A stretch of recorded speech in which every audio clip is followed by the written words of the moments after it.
Let's talk about something a little uncomfortable. Let's talk about the idea that the content you might be watching for fun, the thing you think is just a habit, could be acting like a digital drug, literally corroding your brain's chemistry. So you really have to ask yourself this question, straight up.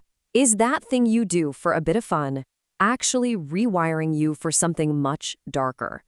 To answer that, we've got to ignore opinions and look directly at the hard science. All right, for the next few minutes, let's put morals aside. We're not going to talk about right or wrong. We're going to talk about neuroscience. We're going to pull back the curtain on the scientific truth of how this digital drug hijacks the most powerful thing you own, your brain. Okay, look at this. This is frankly stunning. If you put a brain scan from a pornography addict right next to one from a cocaine addict, even a trained neuroscientist would have a hard time telling them apart. Why? Because they show the exact same hijacked reward pathways, the same patterns of damage. This isn't just relaxing, this is active rewiring. So how on earth does this happen? How can just looking at a screen have the same effect as a street drug? Well, the answer is in how it specifically manipulates your brain chemistry. And it all starts with a crazy concept called a supernormal stimulus. See, here's what you've got to understand. Pornography is not a normal, natural thing for your brain. It's what scientists call a supernormal stimulus. Think of it like this. It's an artificial, almost cartoonishly exaggerated version of reality, engineered to be way more intense than anything you could ever find in the real world. Your brain just wasn't built to handle that level of stimulation. And that leads us to the core of the issue. When you engage with this stuff, your brain releases a flood of the pleasure chemical dopamine. Now, this isn't the little trickle you get from eating a good meal or laughing with a friend. No, this is a chemical tsunami. It just completely overwhelms your brain's reward circuits. Your brain, you see, is all about balance, a state called homeostasis. So when that dopamine tsunami hits, it basically panics. It thinks, whoa, this is way too much pleasure. This could be dangerous. So to protect itself, it starts to shut down, to literally burn out its own dopamine receptors. And the result? Well, the next time you need more. You need something more extreme just to feel the same thing. And pretty soon, you're not even watching to feel good. You're watching just to feel normal. And hey, this isn't just a theory, it's pure biology. There's this famous experiment, right? A male rat mates with a female rat until he's completely exhausted, totally uninterested.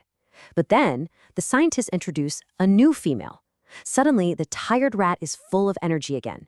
They keep bringing in new females, and the rat keeps going and going and going until it nearly dies. Internet pornography is basically the Coolidge effect on steroids, serving up an infinite supply of new partners with every single click. So, okay, we see how the brain gets hooked, but what does this actually do to you? What are the real-world consequences?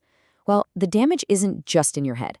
It shows up in three huge areas of your life: the physical structure of your brain, your real relationships, and, of course, your mental health. Now get ready for this, because this finding from the Max Planck Institute is genuinely shocking. Heavy pornography use is linked to the physical shrinking of your prefrontal cortex. I mean, this is the CEO of your brain.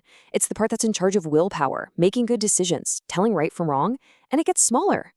So what does that shrinkage feel like in the real world? It's that voice in your head that swears, okay, I'm never doing this again.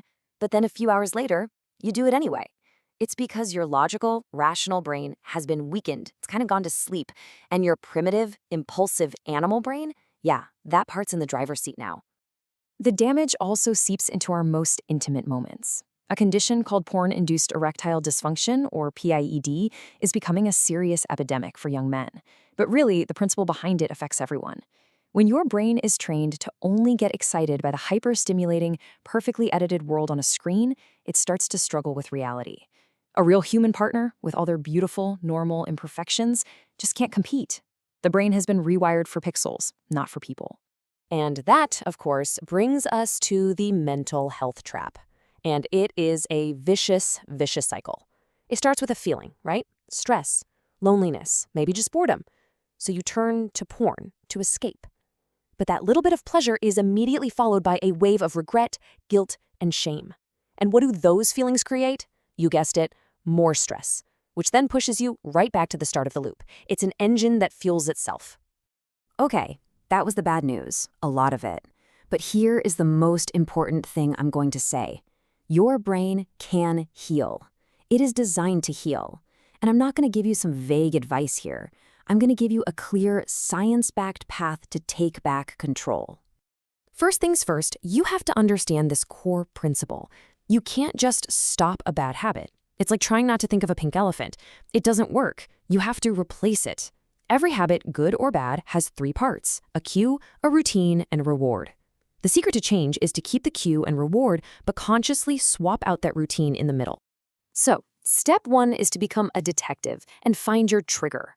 That urge you feel, most of the time, it's not actually about sex. It's a signal for something else your body needs. Use this simple acronym, HALT. The next time you feel that urge, just stop and ask, am I hungry? Am I angry? Am I lonely? Or am I just tired? Honestly, 95% of the time, the real trigger is just loneliness, stress, or boredom. Okay, once you know your trigger, here's the game plan. 3 steps. Step 1, the 5-second rule. The second that thought enters your mind, you have about 5 seconds to physically move before your brain goes on autopilot. So stand up, leave the room, do something. Step 2, replace the routine. Your brain wants a dopamine hit, so give it a healthy one. Drop and do 10 push-ups. Go splash cold water on your face. Call a friend. Turn that negative energy into something positive. And step 3, commit to a 90-day reset. That's how long the science says it takes to really start healing those neural pathways. Now be prepared. That first week or 2, it's going to be tough. You might feel irritable, you might not sleep well. Do not see this as a sign of failure.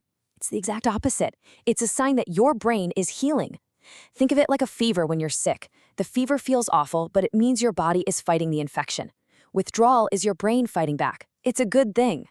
And what if you relapse? Look, this is so important. If you're walking up a long flight of stairs and you trip on one step, what do? Do you throw yourself all the way back down to the bottom? Of course not. That'd be crazy. You just catch your balance and you keep climbing. A slip-up is not a failure. It's just a data point. Learn from it. Figure out what the trigger was, and then get right back on the path from the step where you are. So when you boil it all down, the one thing you need to take away is this. This fight, it isn't against some website or some industry. The real battle, and the place where you will find real victory, is inside your own mind. And you absolutely have the power to win.